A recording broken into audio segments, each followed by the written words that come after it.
Yes?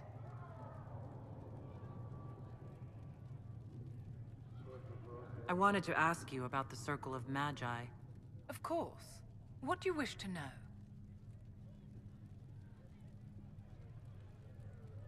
What was it like to live in a circle? My dear, your question is the root of all problems with mages. I cannot tell you. Every circle was different. Their Templars were different, their politics unique.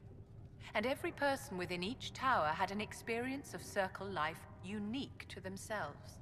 Some people suffered and some were content. Some were cruel, some compassionate, and some indifferent. The same is true of people everywhere, in all circumstances, whether they are mages or not.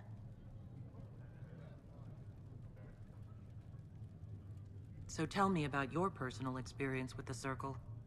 I enjoyed life in the Montsimard Circle, my dear. It was an edifice devoted to knowledge and refinement. And mages need the company of other mages. No one else can truly understand the challenges we face, nor see the world as we do. You must have an opinion of the Templars after living so long in the Circle. Having opinions about Templars, my dear, is exactly like having opinions about mages or Navarrans or men. I have known some who were impossible to endure and some who were utterly charming. I have suffered insults at the hands of those in the armor, but no more than I endured from nobles or tradesmen in Val Royaux. Personally, I have found the Templars a useful tool, skilled at keeping more unpleasant elements at bay.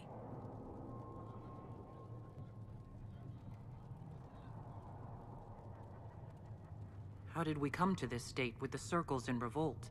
A failure of perspective that infected Circle leadership. Mages lived solely in a world of Templars and mages. They could not even imagine what was beyond the tower walls. Kirkwall gave the world a reason to remember its fear of magic. A mage killed hundreds with a snap of their fingers. Across Thedas, a new tangible fear of magic grew. Commoners and nobles alike called out to the Chantry for protection. But the malcontents in the towers thought nothing of this. They cared only for themselves and for their anger at the new Templar restrictions. When a mage attempted to assassinate Divine Justinia, again, the mages protested the investigation. The leadership chose to vote on independence based on the intolerable conditions imposed by the Templars, sparing no thought to the fact that magic was more feared in the aftermath of these attacks than it had been since Tevinter's day. So long as they had their freedom, they could care little for riots, angry mobs, or about pitting mages against each other.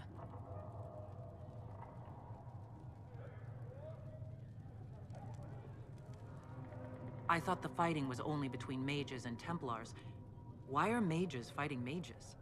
The vote for independence was carried by only a small margin, but Fiona chose to let the motion stand. Those who opposed a rash declaration of war against the entire free world had little choice. By breaking from the Chantry when they did, the rebels declared themselves in support of mass murder. Anyone who did not wish to support terrorism and the slaughter of innocents was forced to take arms against the rebels. Did they have cause to rebel? In the aftermath of their terrorist attacks? Was that really the most opportune time to break away? By all means protest abuses by the Templars. Just don't do it in a way that says mages support wholesale murder. By voting when they did, my colleagues all but declared war upon the ordinary people of Thedas. A war in which we are outnumbered 100 to 1.